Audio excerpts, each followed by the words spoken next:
Terbaring dalam palungan, bayi kudus telah lahir ke dunia. Glory, haleluya. Hari bahagia telah datanglah. Yesus lahir ke dunia untuk menebus dosa kita.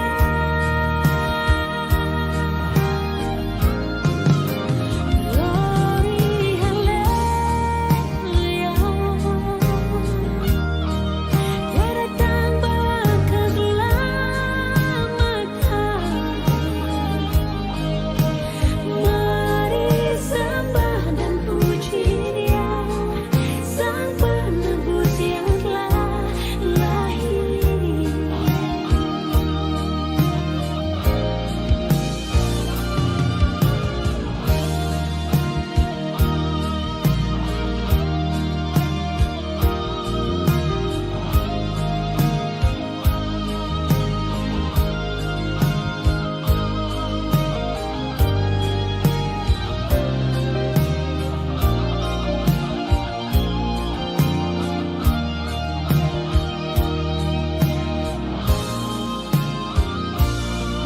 Cahaya bintang di timur, orang Majus bawa kabar sukacita.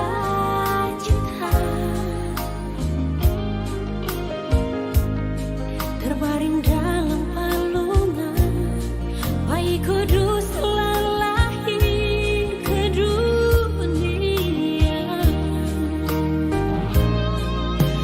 Glory, haleluya.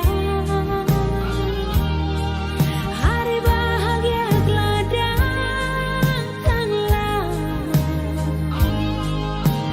Yesus lahir ke dunia untuk menebus dosa kita.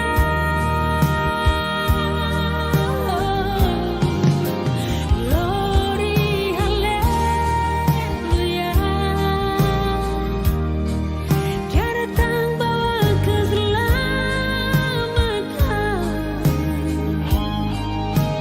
Mari sembah dan puji Dia, Sang Penebus yang telah lahir.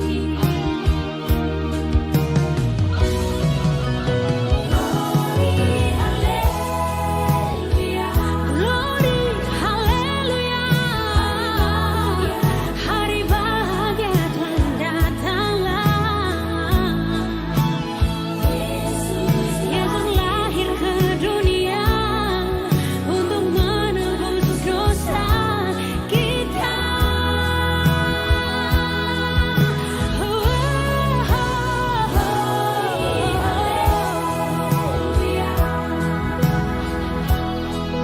Dia datang bawa keselamatan. Mari sembah dan puji Dia, Sang Penebus yang telah lahir.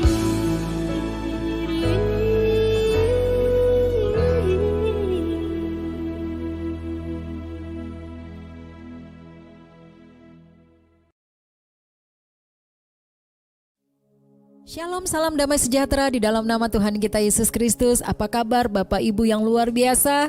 Anda yang saat ini berada di tempat kerja, Anda yang berada di rumah, Anda yang berada dimanapun saat ini berada dan menyempatkan diri untuk bergabung bersama Eklesia Kediri Foundation melalui live streaming hari ini 8 Desember 2023. Saya terus berdoa kiranya damai sejahtera dari Allah Bapa yang melampaui segala pikiran dan akal manusia selalu menyertai Bapak Ibu sekalian dimanapun berada.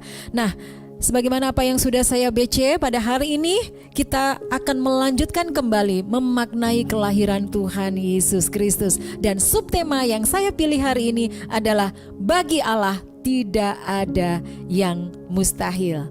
Baik, Bapak Ibu sekalian, sebelum kita lebih dalam memaknai kelahiran Tuhan Yesus Kristus, mari kita masuk lebih dalam lagi di dalam penyembahan, agar kita dapat menikmati kehadiran Tuhan di dalam penyampaian kabar baik ini. Mari bersama-sama kita masuk di dalam penyembahan.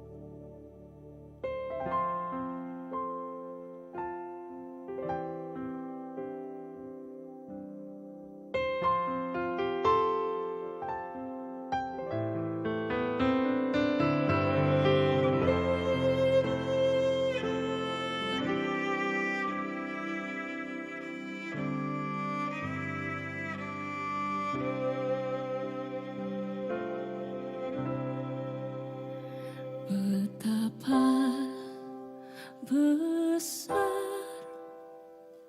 kasih-Mu Allahku, sehingga Kau berikan Yesus padaku, supaya aku tidak binasa, melainkan beroleh hidup yang kekal.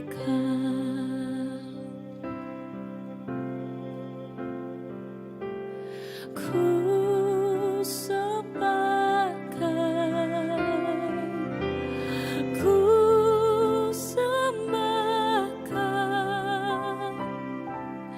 Engkau yang layak untuk ku sembah. Ku sembahkan, ku sembahkan Engkau yang layak untuk ku sembah.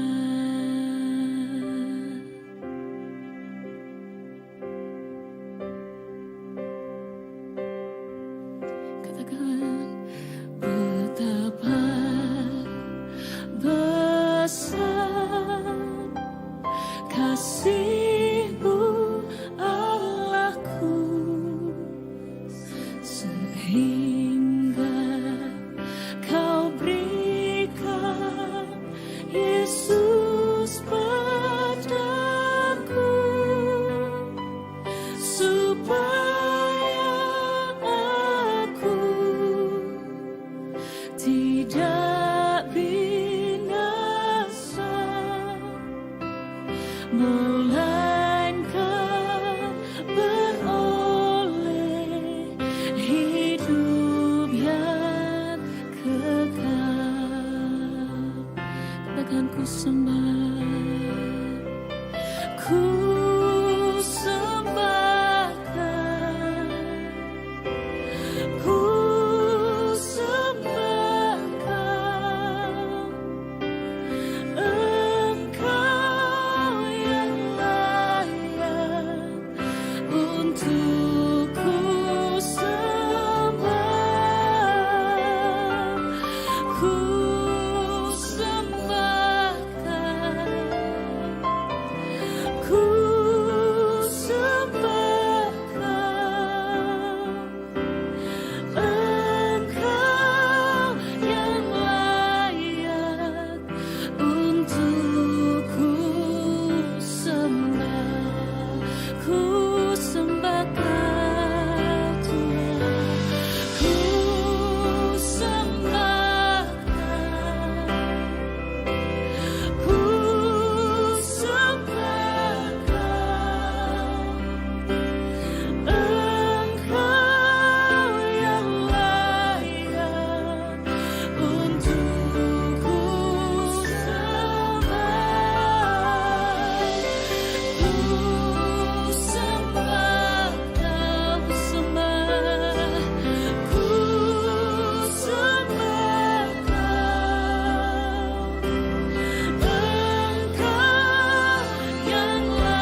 Bapak Ibu sekalian, demikian tadi saya sudah menikmati bahwa betapa Tuhan Yesus itu baik bagi saya, bagi kita semuanya, bagi Bapak Ibu sekalian yang saat ini bersama-sama dengan saya. Nah, hari ini saya menerima berkat yang luar biasa ketika masuk di minggu kedua bulan Desember. Ini adalah anugerah yang terindah ketika Tuhan memberikan kesempatan bagi saya untuk menyampaikan kabar sukacita bagi Bapak Ibu dan juga bagi saya pribadi. Hari ini kita akan mengetahui bagaimana supaya kita dapat berjalan di dalam kemustahilan. Melalui tema hari ini yang saya bagikan, yaitu bagi Allah tidak ada yang mustahil. Mari siapkan alat tulisnya, terutama Alkitabnya, jangan lupakan yang lebih utama adalah hatinya. Oleh karena itu saya mengajak Bapak Ibu sekalian untuk melupakan segala sesuatu yang ada di belakang kita. Apa saja yang baru saja terjadi yang mungkin membuat Bapak Ibu hari ini tidak happy, pastikan ada damai sejahtera sehingga sukacita di dalam penyampaian kabar baik ini dapat memberkati Bapak Ibu sekalian. Kita akan segera menikmati firman Tuhan. Kita akan buka di dalam Lukas 1 ayatnya yang ke-37. Sebab bagi Allah tidak ada yang mustahil. Sebab bagi Allah tidak ada yang mustahil. Sangat simpel ya. Persekutuan doa kita siang hari ini dibuka dengan satu ayat yang sangat-sangat simpel, namun dahsyat maknanya bagi saya dan saudara. Pernyataan Bapak Ibu sekalian, pernyataan bahwa bagi Allah tidak ada yang mustahil merupakan satu bukti bahwa Allah punya kuasa dan otoritas atas segala apa yang terjadi di dunia ini bagi semua orang, termasuk saya dan saudara. Apapun yang saat ini sedang kita hadapi, kita jalani, atau sesuatu yang kita bangun di dalam kehidupan kita, pernyataan bagi Allah tidak ada yang mustahil, saya katakan ini adalah merupakan spirit bagi saya dan saudara, di mana Allah menciptakan segala sesuatu menurut kehendaknya, termasuk apa yang saat ini menjadi bagian saya, menjadi bagian Bapak Ibu sekalian. Saudaraku yang terkasih, apa yang diceritakan di dalam Lukas pasal 1 ini, di mana ya kisahnya Maria akan mengandung seorang raja, ya. Di sana diceritakan bahwa Maria akan mengandung seorang raja. Suatu hal yang mustahil bagi manusia, seperti yang terjadi pada seorang perawan bernama Maria. Di saat itu Bapak Ibu yang terkasih, pasti bukan kehamilan yang menjadi doa Maria. Anda sependapat dengan saya? Pasti bukan kehamilan yang menjadi doa Maria, melainkan mengenai pertunangan Maria dengan kekasihnya yang bernama Yusuf, ya. Tidak ada dalam benaknya Maria dia akan hamil di luar pernikahan. Ini sesuatu yang tidak pernah dia pikirkan. Di luar pernikahan dengan kekasihnya Yusuf. Pastilah sama seperti kita semuanya, kita merindukan kehamilan yang sah terjadi setelah menikah. Itu yang didambakan oleh seorang perawan bernama Maria. Dia mengendaki kehamilan, yaitu ketika dia telah melangsungkan pernikahan dengan kekasihnya bernama Yusuf. Tapi kita ketahui Bapak Ibu sekalian, meskipun ia sudah bertunangan dengan Yusuf, tapi pastinya yang mereka doakan adalah pernikahan dengan kebahagiaan. Sependapat dengan saya kan? Setiap orang akan mendambakan satu kehidupan yang baik-baik saja. Tapi di dalam Injil Lukas ini diceritakan bagaimana Allah berikan jauh dari apa yang dipikirkan oleh seorang perawan bernama Maria. Sebuah kemustahilan, di mana Maria akan hamil sebelum dia resmi menikah dengan Yusuf, kekasihnya. Kehamilan itu juga menjadi misteri bagi Maria dan Yusuf. Saat mereka menerima kabar itu dari seorang malaikat yang menyampaikan kepada Maria bahwa dia akan mengandung seorang bayi, yang muncul di dalam benak Maria adalah apa-apaan ini? Saya yakin saat itu Maria di dalam kebingungan, bagaimana ini bisa terjadi? Karena kehamilan Maria ini adalah merupakan kemustahilan. bagi mereka berdua dan juga bagi dunia. Tapi itulah fakta yang terjadi. Maria mendapatkan kabar sukacita. Tapi sejatinya di dalam diri Maria, dia gelisah, dia bingung, dia khawatir, dia kegamangan. Bahkan mungkin saat itu dia menangis. Apakah ini harus dia jalani di dalam kehidupannya? Tapi dia sudah dipilih oleh Tuhan. Maria menghadapi satu kemustahilan di dalam hidupnya. Tapi karena iman, kemustahilan itu menjadi kenyataan bagi Maria dan Yusuf. Mereka menjalani kemustahilan menjadi sebuah kenyataan yang hidup, yang tidak saja menghidupkan pribadi Maria dan Yusuf, tapi juga menghidupkan setiap orang yang percaya dengan kabar sukacita itu. Mereka menjadi orang yang dipercaya oleh Tuhan untuk mewujudkan sebuah kemustahilan menjadi suatu kenyataan. Pertanyaannya bagi saya dan saudara siang hari ini yang mendengarkan kabar sukacita ini, apakah saya, Bapak Ibu sekalian, sudah siap menjadi pribadi yang dipercayakan Tuhan untuk menerima hal-hal yang mustahil di dalam kehidupan kita? Firman Tuhan siang hari ini akan mengajarkan kepada saya dan saudara beberapa hal yang harus kita lakukan, yang harus menjadi bagian dari keimanan kita kepada Yesus Kristus untuk kita memasuki hidup yang dipenuhi dengan mujizat dan kemustahilan. Saya mencatat ada 3 hal. Karena itu saya berdoa kiranya Roh Kudus yang akan memberikan kekuatan bagi Bapak Ibu dan juga saya yang mengikuti firman Tuhan siang hari ini, sehingga kita dapat mengerti apa sejatinya makna dari kelahiran Yesus Kristus yang kita baca di dalam Injil Yohanes 1 tadi. Bapak Ibu sekalian, apa yang harus menjadi bagian kehidupan saya dan saudara, menjadi bagian keimanan kita, agar kita dapat menjadi pribadi yang dipercayakan Tuhan untuk hal-hal yang mustahil? Kenapa Maria bisa dipilih Tuhan? Apakah itu juga tidak mungkin untuk terjadi bagi saya dan saudara? Ingat, judul kita hari ini adalah bagi Tuhan tidak ada yang mustahil. Yang pertama Bapak Ibu sekalian, kita harus lebih lagi percaya. Kenapa kemustahilan itu menjadi satu kenyataan yang dapat menghidupkan seluruh orang yang percaya yang ada di dunia ini? Karena satu tekad dari Maria. Bagi Maria tidak mungkin karena dia masih dalam kondisi suci, seorang perawan suci. Dia belum menikah, dia akan mengandung, itu suatu hal yang tidak mungkin, suatu hal yang mustahil, tapi itu benar-benar nyata terjadi. Apa yang menyebabkan sehingga Maria menerima mujizat ini? Mewujudkan satu kemustahilan menjadi satu kenyataan. Apa yang menyebabkan? Satu faktor yang utama, karena Maria lebih memilih daripada dia ragu, daripada dia bimbang, dia memilih untuk percaya. Jadi manakala saat ini ada di antara kita yang sedang menanti-nantikan sesuatu yang luar biasa terjadi, pastikan bahwa di dalam dirimu ada iman yang dibangun di atas kebenaran yang benar-benar benar. Di situ ada percaya. Percaya yang tidak ada sedikit pun kebimbangan. Percaya is percaya. Seperti apa yang dilakukan oleh Maria.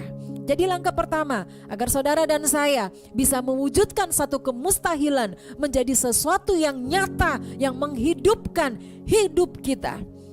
Pilihlah, saudara dan saya harus lebih lagi percaya.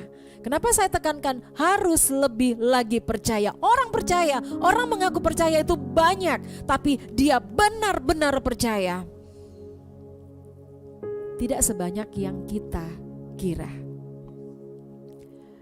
Saudara yang terkasih di dalam Tuhan Yesus Kristus, ketika saya mengajak Bapak Ibu sekalian untuk kita harus lebih lagi percaya, saya harus berangkat dari mana? Ya, saya akan berangkat dengan mengajak Bapak Ibu sekalian, mari kita ingat kembali akan mujizat demi mujizat yang Tuhan kerjakan di dalam hidup kita. Maka pasti yang akan ada ingatan kita bahwa segala sesuatu yang di luar pikiran kita, di luar apa yang kita bayangkan, di luar penglihatan kita dan doa kita, itulah yang Tuhan sediakan bagi saya dan saudara.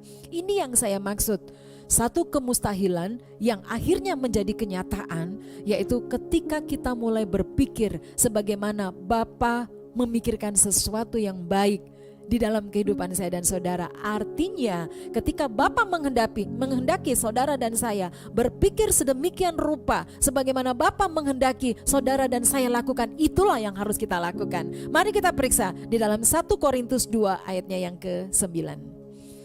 Tetapi seperti ada tertulis, apa yang tidak pernah dilihat oleh mata dan tidak pernah didengar oleh telinga dan yang tidak pernah timbul di dalam hati manusia, semua yang disediakan Allah untuk mereka yang mengasihi Dia. Bapak Ibu sekalian, pembacaan firman Tuhan di dalam 1 Korintus 2 ayat 9 saya simpelkan menjadi satu kata. Inilah intinya percaya. Amin. Tetapi seperti ada tertulis, apa yang tidak pernah dilihat oleh mata. Ya. Disinilah dasar berpikir kita ketika kita berbicara iman, bahwa kita mengharapkan sesuatu yang ingin kita lihat terjadi, itulah iman. Apa yang tidak pernah dilihat oleh mata dan tidak pernah didengar oleh telinga dan yang tidak pernah timbul di dalam hati manusia, semuanya itu disediakan untuk mereka yang mengasihi Dia. Ini satu kemustahilan, ya, dasar berpijak kemustahilan yang akan kita ubah menjadi satu kenyataan. Inilah inti dari 1 Korintus 2 ayatnya yang ke-9, yaitu percaya. Di hari-hari ini, ya, firman Tuhan mengajak saya dan saudara untuk kita harus lebih lagi percaya. Bisa saja Bapak Ibu sekalian, saat itu Maria menolak apa yang malaikat Tuhan sampaikan. Tapi kita tahu sendiri di dalam Lukas 1 jelas, Maria tidak lakukan itu meskipun dia, bagaimana itu bisa terjadi, manusiawi. Karena Maria masih melihat kenyataan, dia belum menikah. Satu hal yang wajar jika dia bertanya bagaimana itu bisa terjadi. Saudara dan saya pun demikian. Saat ini mungkin kita sedang diperhadapkan dengan satu hal yang bagi kita mustahil kita bisa bangun dari berjalan di atas kemustahilan itu. Mungkin saat ini kita sedang mengalami satu benturan dan kita melihat tidak ada lagi lubang-lubang bagi kita untuk kita bisa menyelamatkan diri dari benturan itu. Saat ini mungkin kita sedang diintimidasi oleh sesuatu yang tidak pernah kita bayangkan sebelumnya, dan kekuatan kita secara manusia sepertinya sudah megap-megap seperti orang yang sudah tenggelam, ya, tinggal kepala kita saja yang nampak di permukaan air. Artinya tinggal selangkah lagi, apalagi kalau kita tidak bisa berenang, pasti kelelep, tenggelam.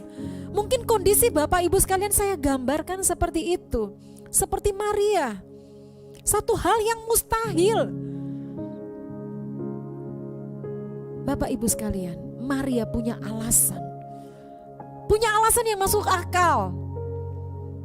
Dia bisa saja menolak karena faktanya tidak mendukung kenyataan dia sebagai seorang perawan, tidak memungkinkan dia ujuk-ujuk dia mengandung. Tapi apa yang dilakukan oleh Maria? Dia percaya dan menerima itu sebagai satu kasih karunia. Meskipun ia tahu banyak hal yang membuat dia bisa berpikir sama dengan saudara dan saya. Kita sedang membangun satu bisnis kita, tapi pada pertengahan jalan ternyata kita mengalami benturan. Kita tidak punya lagi modal yang cukup untuk melanjutkan apa yang kita impikan. Secara kasat mata sudah ini gagal, buyar. Dan banyak orang dalam keadaan seperti itu akan memilih gulung tikar, tidak mau lagi melanjutkan. Padahal awal dia berdoa, dia percaya firman Tuhan, Dia mengetahui bahwa Tuhan yang akan melakukan untuk dia. Dia cukup diam saja, dia cukup menaruh hatinya kepada setiap perkataan firman Tuhan. Tapi ketika dia dibenturkan dengan fakta, dia menjadi bimbang. Maria cukup punya alasan, karena dia ada kebimbangan, karena firman Tuhan katakan bagaimana ini bisa terjadi. Manusiawi Maria berbicara bagaimana ini bisa terjadi. Tapi Maria memilih untuk percaya. Bukan berarti saat itu Maria tidak berpikir ketika ini terjadi di dalam hidupku, aku pasti tidak bahagia. Ya iyalah. Karena malaikat Tuhan hanya berbicara kepada Maria, kepada Yusuf, dan kepada gembala. Tidak berbicara kepada orang satu kampung. Sehingga orang-orang yang di kampung sana tidak tahu. Wajar kalau Maria berpikir ketika dia menerima kasih karunia ini, dia akan berhadapan dengan persoalan. Saudara yang terkasih, saudara dan saya hidup di dalam firman Tuhan. Kita percaya firman Tuhan, bahwa hidup kita dijamin oleh Tuhan, bahwa Tuhan menyediakan segala sesuatu yang terbaik bagi kita ketika kita ada di dalam Dia. Segala sesuatu yang kita perlukan Tuhan sediakan, itu kata Tuhan di dalam firman Tuhan. Hidup saudara dan saya adalah hidup yang berkelimpahan. Demikian pula Maria. Tapi di satu sisi Maria tahu banyak orang akan menghujat dia, mencibir dirinya karena dia hamil sebelum dia menikah. Maria sedang menjalankan amanat agung dari Bapa di surga. Sementara Maria masih tinggal di dunia. Dia masih berada di dunia. Dia masih memiliki lingkungan sosial. Seberapa banyak mungkin kita ketika kita harus menjalankan apa yang menjadi kehendak Tuhan. Dan itu menjadi satu hal yang ternyata menjadi hal yang akan membuat Bapak Ibu sekalian terintimidasi, dikucilkan. Saudara yang terkasih, Maria, karena percayanya, Maria mendapatkan pertolongan Tuhan melalui Roh Kudus dan kuasa untuk menghadapi segala situasi yang akan ia hadapi. Menjadi teladan bagi saya dan saudara. Ketika saat ini engkau sedang diperhadapkan, sedang berada dalam suatu hal yang dilematis, maju kena, mundur kena, samping kiri kanan jurang, salah mengambil keputusan, hancur. Mari kepercayaan kita dibangun di atas kebenaran yang benar-benar benar. Kita belajar dari Maria, bagaimana Maria membangun kepercayaannya sehingga dia bisa mengubah kemustahilan itu menjadi sesuatu yang kenyataan yang berdampak luar biasa bagi kehidupan Maria dan juga seisi dunia. Kita periksa di dalam Injil Lukas 1 ayat 34 sampai dengan ayatnya yang ke-35. Kata Maria kepada malaikat itu, "Bagaimana hal itu mungkin terjadi? Karena aku belum bersuami." Jawab malaikat itu kepadanya, "Roh Kudus akan turun atasmu, dan kuasa Allah yang maha tinggi akan menanggungi engkau. Sebab itu anak yang akan kau lahirkan itu akan disebut kudus, anak Allah." Amin. Bapak Ibu sekalian, pembacaan firman Tuhan di dalam Lukas 1 ayat 34 sampai dengan ayat yang ke-35 ini, disinilah kuncinya kenapa Maria memilih untuk percaya dan dia konsisten dengan kepercayaan itu. Kata Maria kepada malaikat itu, bagaimana hal itu mungkin terjadi? Manusiawi Maria, bagaimana hal itu bisa terjadi? Saya, saudara, mungkin saat ini juga sedang bertanya, ketika kita sedang menghadapi sesuatu, kita tidak mungkin lagi ada kekuatan untuk menyelesaikan persoalan itu, pergumulan itu, dan kita bertanya, Tuhan, apakah ini bisa aku lewati? Sama seperti Maria.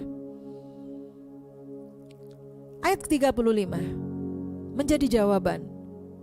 Meskipun Maria ada sedikit keraguan, tapi keraguan itu dia tuntaskan dengan satu kunci kehidupan yang Maria pegang. Jawab malaikat itu kepadanya, Roh Kudus, garis bawahi, Roh Kudus akan turun atasmu dan kuasa Allah yang Maha Tinggi akan menaungi engkau. Sebab itu anak yang akan kau lahirkan itu akan disebut kudus, anak Allah.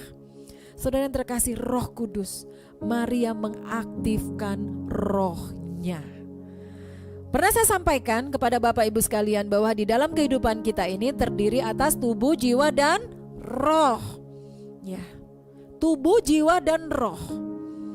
Jiwa kita ketika galau, kita bawa kepada kedagingan kita, kepada tubuh kita. Artinya kita melihat sesuatu dengan kasat mata kita.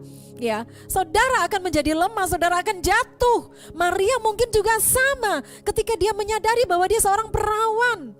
Dia sangat mengagung-agungkan perkawinan. Dia sedang menunggu Yusuf meminang dia untuk mereka menikah secara resmi. Kemudian baru dia hamil, dia punya anak.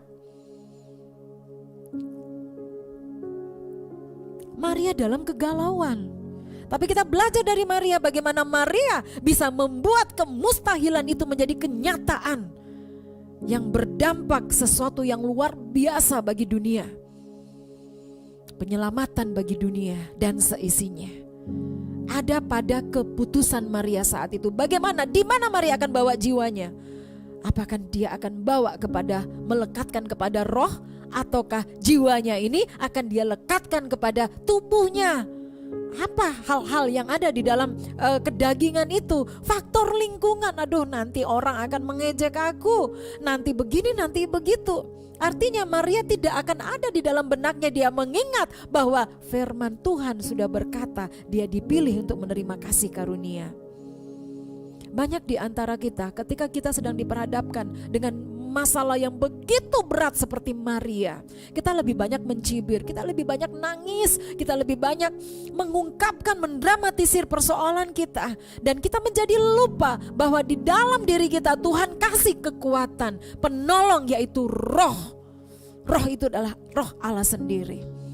Kita lebih mengaktifkan kedagingan kita, jiwa kita bawa kepada sesuatu yang membuat kita merana, membuat kita kecewa, membuat kita sedih. Kita fokus kepada persoalan sehingga kita lupa bahwa di dalam diri kita Tuhan kasih penolong yaitu roh. Dan Maria telah melakukan bagiannya dengan benar. Maria membawa jiwanya bukan kepada tubuh, bukan kepada kedagingan, bukan kepada jasmani, bukan melihat apa yang akan dikatakan oleh dunia kepadanya. Tapi Maria membawa jiwanya kepada roh. Artinya Maria mengaktifkan rohnya.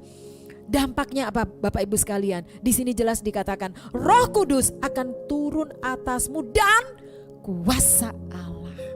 Kuasa Allah itulah yang akan memampukan saya, Bapak Ibu sekalian, melewati segala sesuatu. Bagaimana kuasa Allah itu bisa aktif? Aktifkan roh. Di dalam Timotius di sana jelas dikatakan, ketika roh itu bekerja tidak ada lagi ketakutan. Yang percaya katakan amin. Jadi ketika Bapak Ibu masih ada ketakutan menjalani setiap pergumulan yang ada, artinya bukan roh yang aktif, jasmaninya yang aktif. Nah, kalau tubuh kita yang aktif Bapak Ibu sekalian, kesudahannya apa? Kesia-siaan. Tapi ketika roh kita yang aktif, firman Tuhan katakan kuasa Allah yang Maha Tinggi akan menaungi. Maknanya apa? Kuasa Allah akan memberikan kekuatan bagi kita untuk menjalani itu. Saudara dan saya diajarkan tidak untuk menghindari masalah. Maria diperhadapkan dengan masalah atas izin Tuhan. Dan Maria telah melakukan hal yang benar. Dia lekatkan jiwanya kepada roh Tuhan sehingga ada kuasa. Mari siang hari ini yang ada dalam pergumulan, yang sedang diperhadapkan dengan kemustahilan, mari kita ubah kemustahilan itu menjadi sesuatu kenyataan yang luar biasa. Saudara harus lebih percaya lebih dalam lagi Percaya saudara, jangan hanya percaya versi orang dunia. Tapi percaya saudara adalah percaya versi Bapa di surga. Ya. Percaya saudara adalah percaya yang Tuhan ajarkan melalui firman-Nya. Ketika percaya kita, yaitu kita mengaktifkan roh Tuhan yang ada di dalam diri kita. Saudara dan saya akan menerima kekuatan. Kenapa? Karena roh Allah yang maha tinggi akan menaungi saya dan saudara. Amin. Di saat kita berpikir, itu tidak mungkin bagiku, itu mustahil Tuhan. Disitulah Tuhan punya rencana yang jauh lebih baik dari yang pernah kita harapkan. Dan di saat itulah saudara dan saya diberikan kekuatan yang melampaui pikiran kita untuk menghadapi segala kemustahilan. Tuhan hanya ingin saudara dan saya percaya yang benar-benar percaya kepadanya. Ya, itu yang pertama. Saudara dan saya harus percaya lebih dalam lagi. Yang kedua, kita harus lebih lagi memandang kepada Tuhan. Di sini diajarkan saya dan saudara melalui firman Tuhan siang hari ini. Bagaimana agar kita bisa mengubah sesuatu yang mustahil itu menjadi kenyataan yang luar biasa, menjadi mujizat dalam kehidupan pribadi saya dan saudara.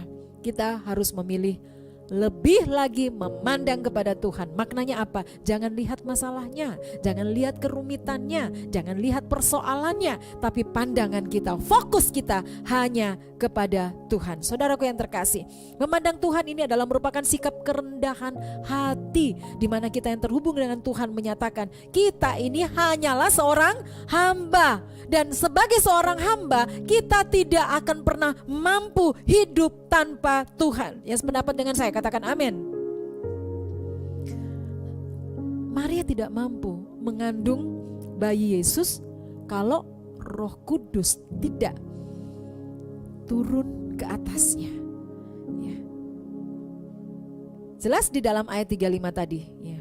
Roh Kudus akan turun atasmu dan kuasa Allah yang maha tinggi akan menaungi engkau, memampukan Maria untuk mengandung bayi Yesus.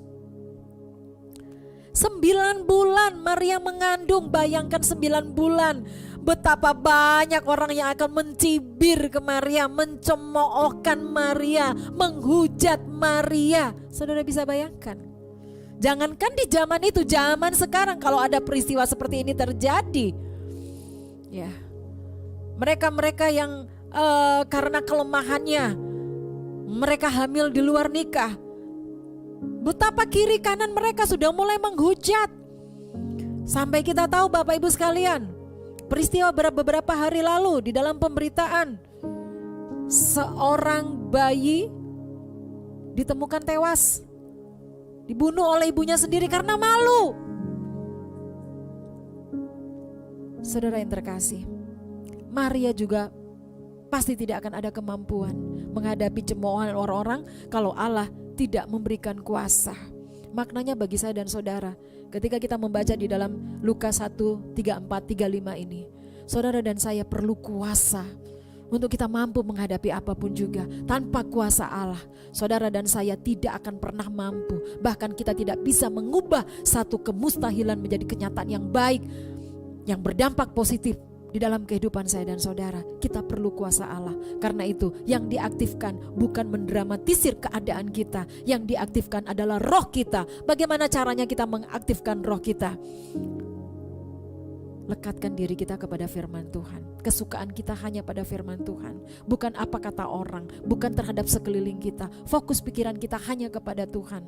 Bagaimana kita bisa fokus kepada Tuhan? Hanya melalui firman Tuhan. Dengan kita mengetahui firman Tuhan, kita jadi tahu pikiran-pikiran Tuhan. Di situ akhirnya akan ada rasa syukur kita kepada Tuhan. Ketika kita mengucap syukur kepada Tuhan, kita akan mampu berkata-kata, memperkatakan bahwa Tuhan itu baik, menjadi doa kita. Ya. Jadi bagaimana kita menghilangkan ketakutan kita terhadap apa yang dikatakan orang lain terhadap kita, orang yang berkata buruk terhadap kita, orang yang menjudge kita. Kita hanya perlu kuasa Tuhan. Kita tidak butuh orang lain untuk kita bisa curhat ke dia terhadap masalah kita. Tidak, kita hanya butuh kuasa dari Tuhan, karena kuasa dari Tuhan itulah yang akan menaungi saya dan saudara, sehingga masalah itu rasanya sudah selesai. Seperti juga Maria, 9 bulan mengandung bayi Yesus. Bukan hal yang gampang bagi Maria. Tapi kenapa dia mampu? Karena kuasa Allah menaungi Maria. Saudara dan saya perlu kuasa Allah. Saudara dan saya perlu mengaktifkan kuasa Allah. Kapan? Saat ini juga. Ketika kabar baik ini disampaikan, telingamu mendengar, respon firman Tuhan. Terima kasih karunia Tuhan. Saya yakin dan percaya kalau Maria sanggup, ini juga peringatan bagi saya dan saudara. Saya dan saudara pun pasti Tuhan berikan kekuatan. Maria cuma percaya dan merendahkan hatinya untuk terus memandang bahwa inilah pekerjaan Allah, dan sebagai hamba dia memilih untuk taat. Pelajarannya berharga bagi saya dan saudara. Mari kita periksa di dalam Lukas 1 ayat 38. Kata Maria, sesungguhnya aku ini adalah hamba Tuhan. Jadilah padaku menurut perkataanmu itu. Lalu malaikat itu meninggalkan dia. Saudara yang terkasih di dalam Tuhan Yesus Kristus, banyak orang kesulitan untuk bisa memfokuskan pandangannya kepada Tuhan. Kenapa? Karena mereka belum humble. Karena mereka masih menganggap mereka mampu. Mereka masih menganggap bahwa mereka ini pintar. Mereka menganggap bahwa mereka punya kekuatan. Mereka punya duit. Mereka berpendidikan tinggi. Mereka punya pengalaman. Mereka mungkin merasa bahwa dirinya cantik, ganteng, dan sebagainya dan sebagainya. Ya. Ketika kita sudah merasa bahwa kita ini hebat, kita tidak akan pernah menikmati kehadiran Tuhan di dalam diri kita. Karena ketika kita merasa mampu, yang bertahta di dalam hati kita adalah keakuan kita sebagai manusia. Dan ketika keakuan kita sebagai manusia ada di dalam hati kita, berarti Allah tidak sedang bertahta di dalam pribadi saya dan saudara. Artinya saudara dan saya sedang berjalan dengan kekuatan kita. Tidak ada naungan dari Roh Kudus. Endingnya apa? Maria mampu lakukan itu. Dia tidak sekedar hanya percaya, tapi dia beri hatinya. Ketika dia beri hatinya, matanya secara otomatis hanya melihat kepada Tuhannya, kepada Bapa di surga.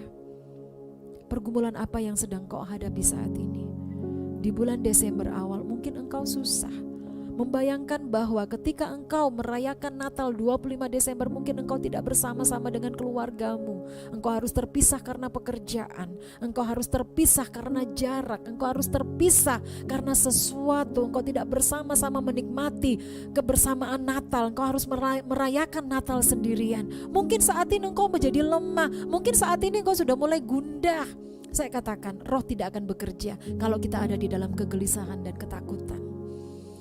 Pekerjaan Roh bagi saya dan saudara mendatangkan sukacita.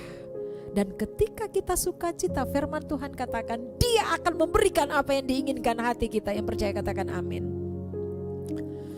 Lukas 1 ayat 38 kata Maria, sesungguhnya aku ini adalah hamba Tuhan. Mana ada hamba jalan dengan maunya sendiri, gak manut tuannya.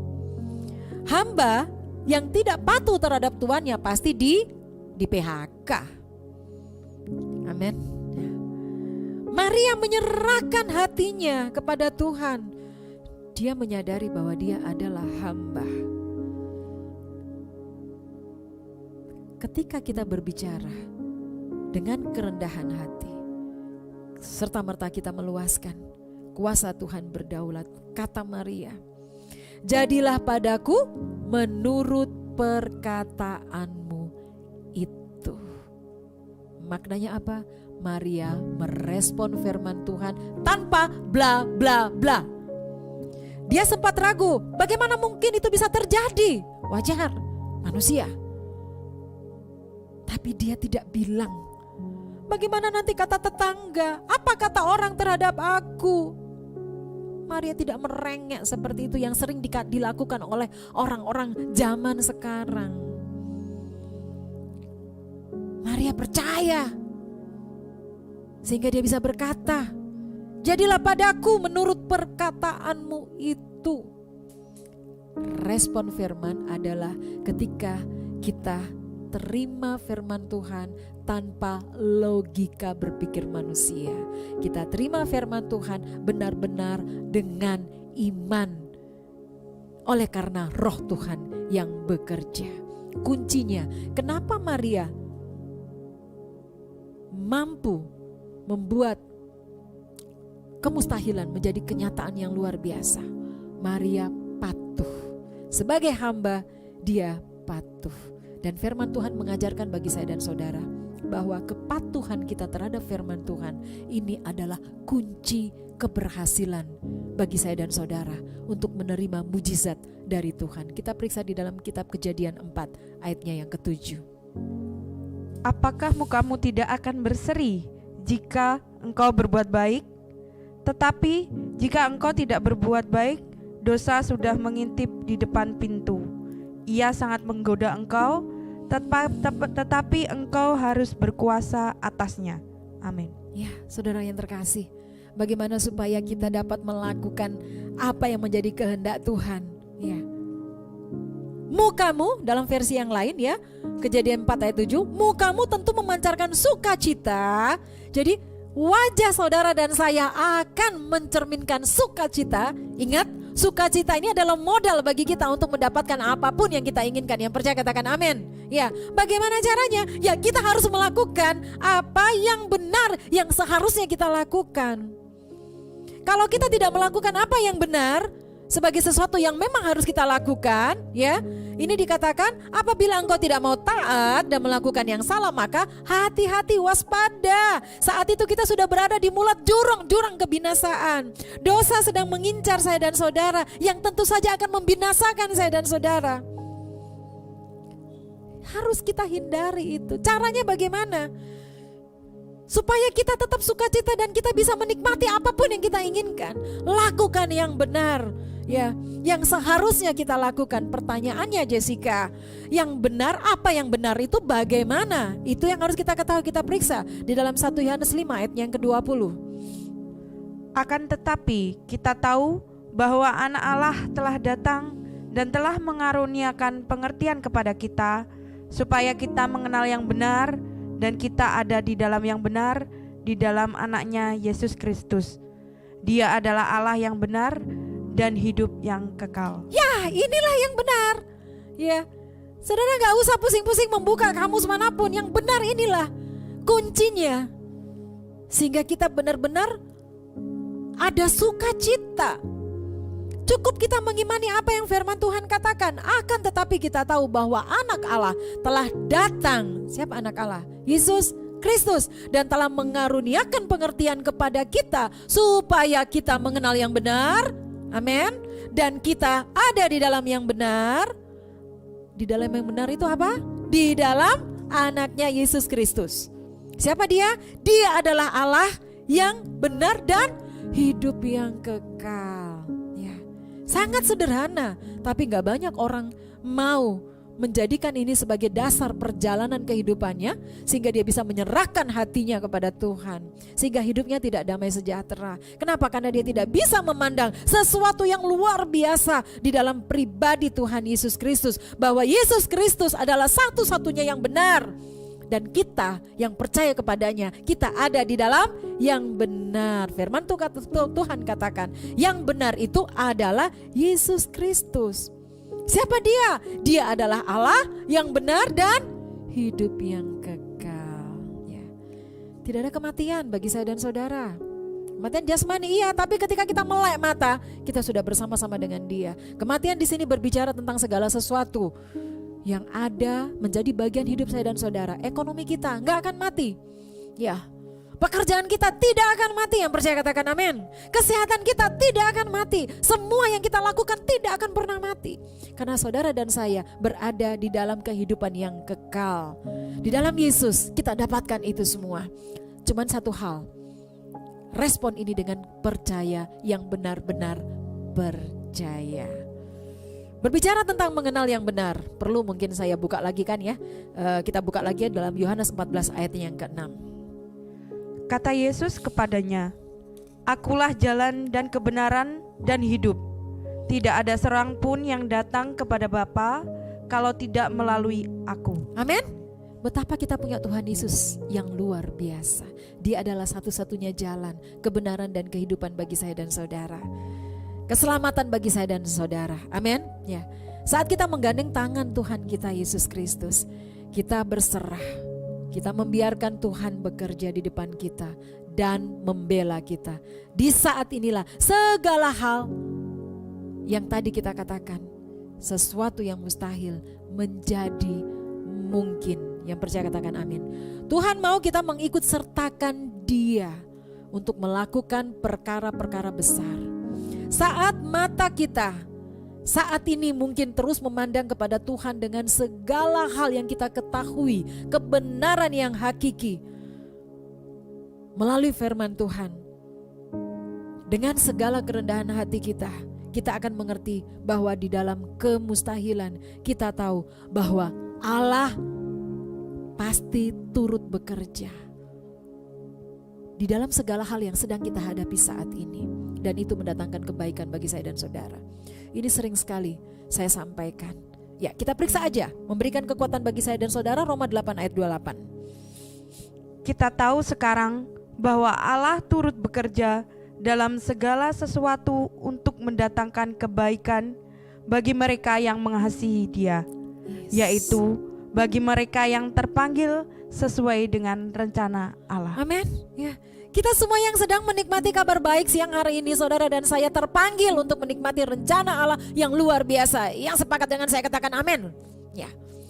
Kita cukup merespon firman Tuhan bahwa kita sudah mengenal yang benar, dan saat ini saudara dan saya yang merespon firman, kita ada di dalam yang benar, yaitu di dalam Tuhan Yesus Kristus. Dan ketika kita berada di dalam Tuhan Yesus Kristus, Roma 8 ayat 28, Dia akan turut bekerja terhadap setiap pergumulan, setiap persoalan, setiap kemustahilan. Untuk membuat itu menjadi satu hal yang nyata, yang luar biasa, memberkati saya dan saudara.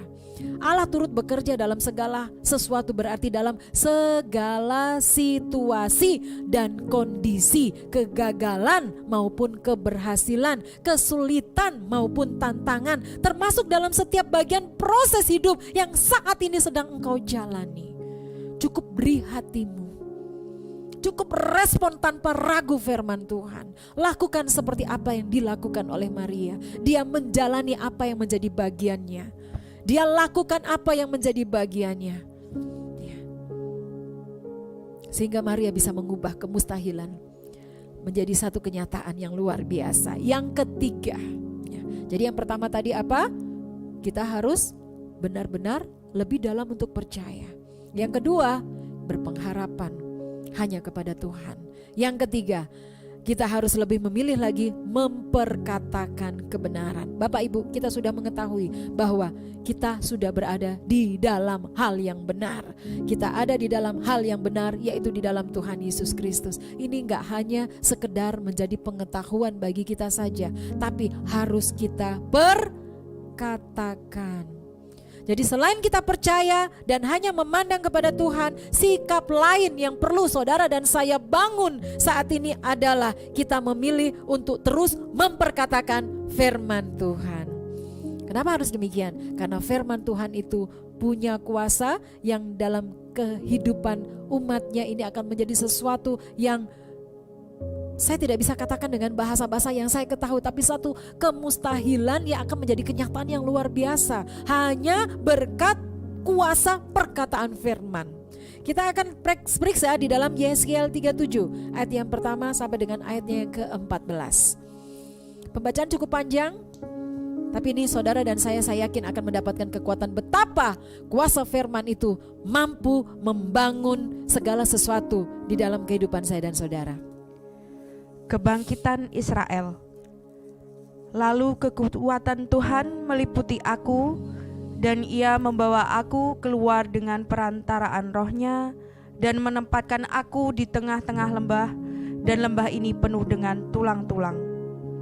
Ia membawa aku melihat tulang-tulang itu berkeliling-keliling, dan sungguh amat banyak bertaburan di lembah itu. Lihat, tulang-tulang itu amat kering.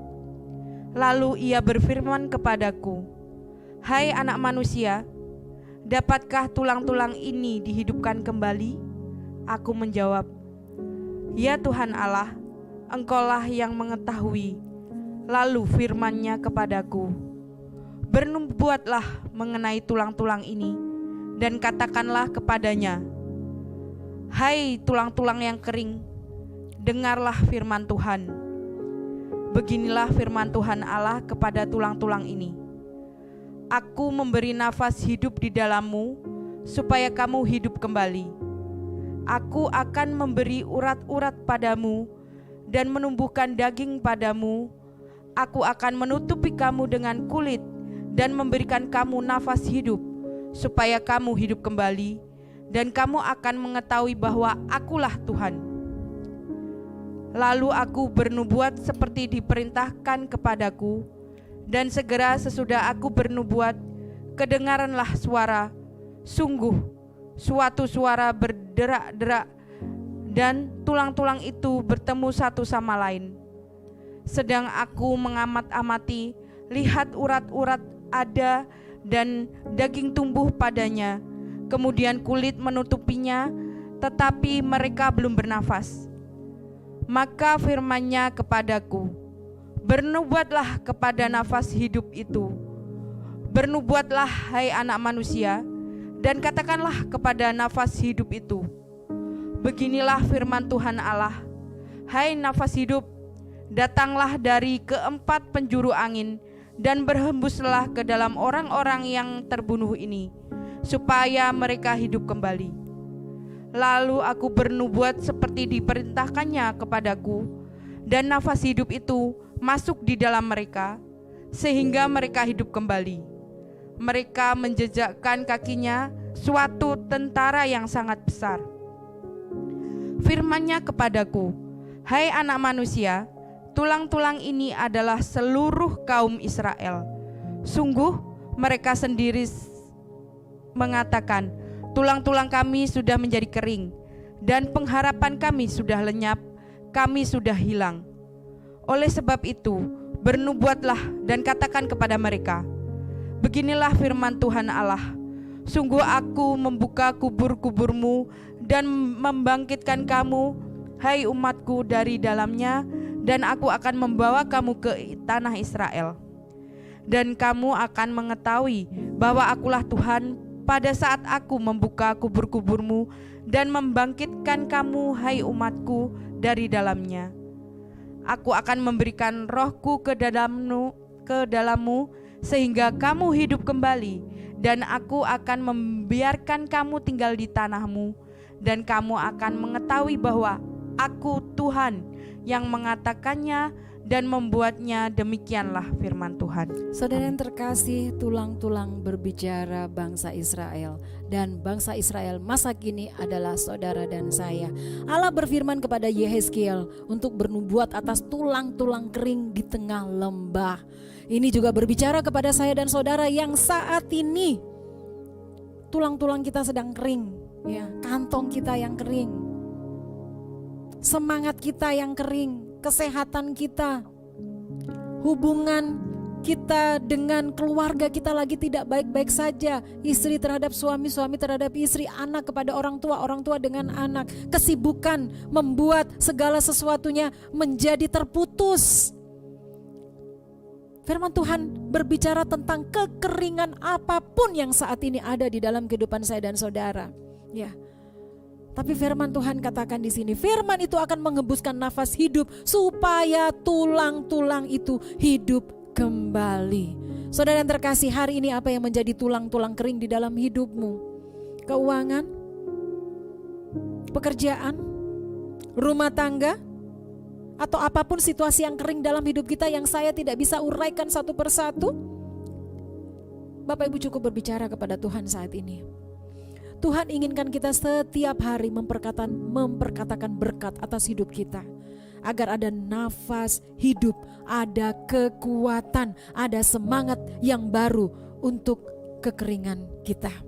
Yeskiel 37:14 sudah jelas dan di sana dikatakan bahwa ketika firman kebenaran itu kita perkatakan, apa yang Tuhan katakan? Aku akan memberikan rohku ke dalammu. Kenapa banyak orang tidak mampu merespon firman?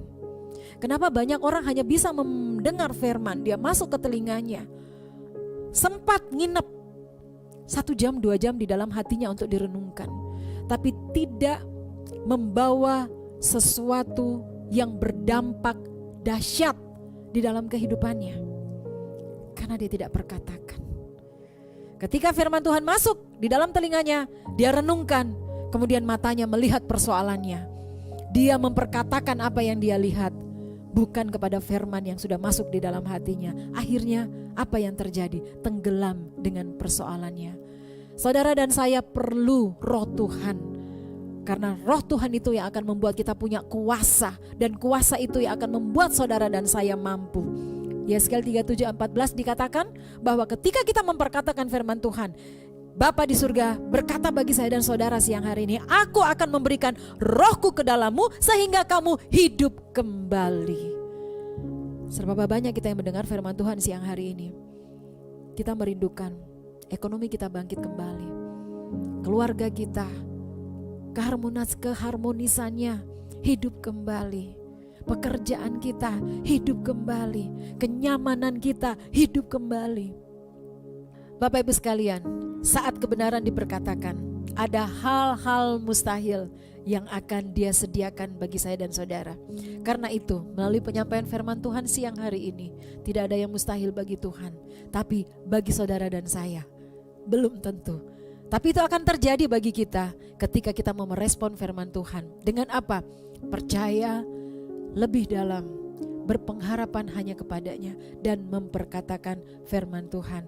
Jadikanlah hidup kita sebagai sarana bagi Tuhan untuk mewujudkan kemustahilan menjadi kenyataan, yaitu apabila kita benar-benar memberikan hati kita, meluaskan roh Tuhan bekerja, saudara dan saya akan diberikan kuasa yang dapat memampukan kita untuk mengubah segala kemustahilan menjadi kenyataan. Sebagaimana Maria, dia merespon dengan percaya, yang sungguh-sungguh percaya, dan berdampak yang luar biasa, bukan hanya kepada Maria, tapi juga bagi seisi dunia. Mari kita jadikan hidup kita benar-benar menjadi terang, yaitu kita tidak perlu memperkatakan sesuatu yang melemahkan kita, tapi kita memperkatakan firman Tuhan, firman kebenaran. Saudara dan saya ada di dalam hal yang benar, dan itu harus kita perkatakan, sehingga kebenaran itu bukan hanya sebagai simbol slogan yang tidak ada artinya apa-apa, tapi kebenaran itu yang akan menghidupkan jiwa saya dan saudara. Demikian firman Tuhan siang hari ini. Sebelum saya akhiri, saya mengajak kita semuanya di bulan Desember ini, kita menyambut bulan Desember dengan sukacita. Tidak perlu kita melihat apa yang sedang kita alami saat ini. Terimalah bahwa Bapa di surga rencananya yang indah bagi saya dan saudara, memberikan bayi Yesus sebagai juru selamat dunia, juru selamat bagi saya dan saudara. Terimalah dengan sukacita dan respon firman Tuhan. Perkatakan kebenaran itu, percaya sesuatu yang mustahil akan Tuhan ubah menjadi sesuatu kenyataan yang luar biasa. Mari bersama-sama kita tutup di dalam doa. Bapa, kami mengucap syukur firman yang boleh memberikan kekuatan siang hari ini. Engkau berikan bagi kami, Engkau menghibur kami Tuhan, untuk kami tetap kepada pengharapan kami hanya di dalam Engkau Tuhan Yesus. Kami mengucap syukur Bapa, karena Engkau telah membawa kami tinggal di dalam yang benar, dan kami mau terus memperkatakan yang benar, bahwa yang benar itu adalah Yesus Kristus Tuhan dan Juru Selamat bagi kami. Terima kasih Bapa di dalam surga, memberkati anak-anak-Mu yang sudah menikmati kabar baik ini. Kiranya Roh-Mu saja yang boleh bekerja, sehingga ini boleh menjadi rema yang boleh memberikan kekuatan, sehingga di dalam mengisi bulan anugerah, bulan Desember ini, tidak ada di antara kami Tuhan ibarat tulang-tulang yang kering, tapi oleh karena Roh-Mu yang Engkau berikan bagi kami, membuat kami kembali hidup. Dan kami percaya kami akan mendapatkan apapun yang kami inginkan, sebab Engkau yang telah menaungi kami dengan kekuatan kuasa-Mu. Terima kasih Bapa di dalam surga. Terima kasih ya Allah Roh Kudus. Kiranya Engkau terus memberkati pelayanan Eklesia Kediri Foundation yang terus merindukan untuk menjadi imamat-Mu yang rajani, untuk menyampaikan kabar sukacita. Dan kiranya Engkau saja yang memberkati apapun yang dilakukan oleh Eklesia Kediri Foundation, menjadi berkat bagi kemuliaan nama-Mu. Terima kasih Bapa di dalam surga. Kami mengucap syukur buat siang hari yang luar biasa ini. Di dalam nama Tuhan Yesus Kristus kami sudah berdoa. Mari sama-sama kita yang percaya, kita katakan amin. Demikian Bapak Ibu sekalian, live streaming Persekutuan Doa Eklesia Kediri Foundation siang hari ini. Saya berdoa kita semuanya benar-benar menerima kekuatan dari Tuhan terhadap apa berkat-berkat Tuhan yang luar biasa yang Tuhan berikan bagi saya dan saudara. Memaknai kelahiran Yesus part ketiga, bagian ketiga akan saya sambung minggu depan. Mari kita sama-sama berdoa, kiranya kasih karunia dari Bapa di dalam Tuhan Yesus Kristus menyertai kita semuanya, sehingga minggu depan kita dapat bertemu kembali dalam suasana yang lebih menyenangkan. Selamat menyambut Natal, Tuhan Yesus menyertai kita sekalian. Immanuel.